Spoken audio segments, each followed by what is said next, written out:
जय Shri pixel प्रसन्न. नमस्कार, मी प्रसन्न तुमचं स्वागत करतो. फोटो किंवा व्हिडिओच्या बाबतीत एक्सपोजर हा शब्द बऱ्याच वेळेला वापरला जातो, म्हणजे सर्रास वापरला जातो.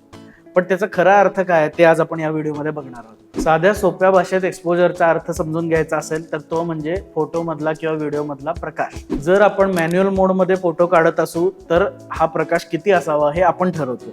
पण जर ऑटो मोडवर आपण फोटो काढत असू तर हा प्रकाश किती असावा हे कॅमेरा ठरवतो, त्याच्यावर आपला काही कंट्रोल नसतो. मग असे फोटो काढत असताना समजा काही फोटो डार्क आले किंवा थोडेसे काळे आले तर त्याला आपण अंडर एक्सपोज्ड असं म्हणतो. किंवा ह्याच्या उलट काही फोटो समजा ब्राईट आले किंवा थोडे उजळ आले तर त्याला आपण ओव्हर एक्सपोज म्हणतो. अर्थात हे दोन्ही आपल्याला कॅमेरामध्ये करेक्ट करता येतं. नाहीच जमलं अगदी त्यावेळेला तर नंतर एडिटिंगमध्ये सुद्धा सांभाळून घेता येतं, पण एक थोड्या लिमिटमध्ये, खूप जास्त नाही. पण आता कॅमेरामध्ये जर हे एक्सपोजर कमी जास्त करायचं असेल, कंट्रोल करायचं असेल तर कसं करू शकतो? तर त्यासाठी 3 सेटिंग असतात. पहिलं सेटिंग म्हणजे अपर्चर.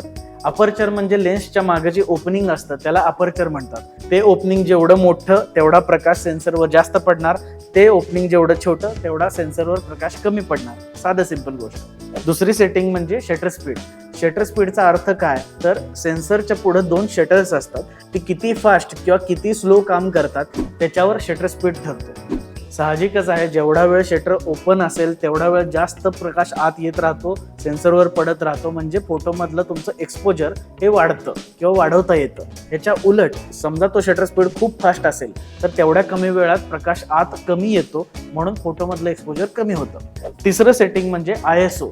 आता ISO हा खोटा प्रकाश असं मी त्याला म्हणतो. खोटा प्रकाश का तर ISO म्हणजे जो प्रकाश अवेलेबल आहे त्यालाच आपण कॅमेराला सांगतो की तो जो प्रकाश तुला मिळतोय तो तू अजून वाढवून दे.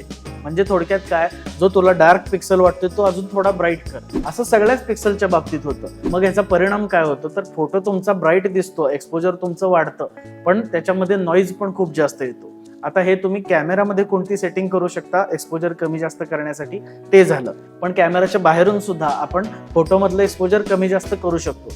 ते कसं तर एक्सटर्नल फ्लॅश किंवा LED लाईट म्हणजे कंटिन्युअस व्हिडिओ लाईट वापरून. पण तो विषय आपण पुढच्या व्हिडिओसाठी ठेवूया. ही माहिती तुम्हाला कशी वाटली हे कमेंट बॉक्समध्ये नक्की सांगा. आणि हा व्हिडिओ तुमच्या अशा मित्रमैत्रिणींना पाठवा ज्यांना फोटोग्राफी किंवा व्हिडिओग्राफीमध्ये आवड आहे. आणि अशाच इंटरेस्टिंग कंटेंटसाठी अकाउंटला फॉलो करायला विसरू नका. सगळ्यात शेवटी मी एवढंच म्हणेन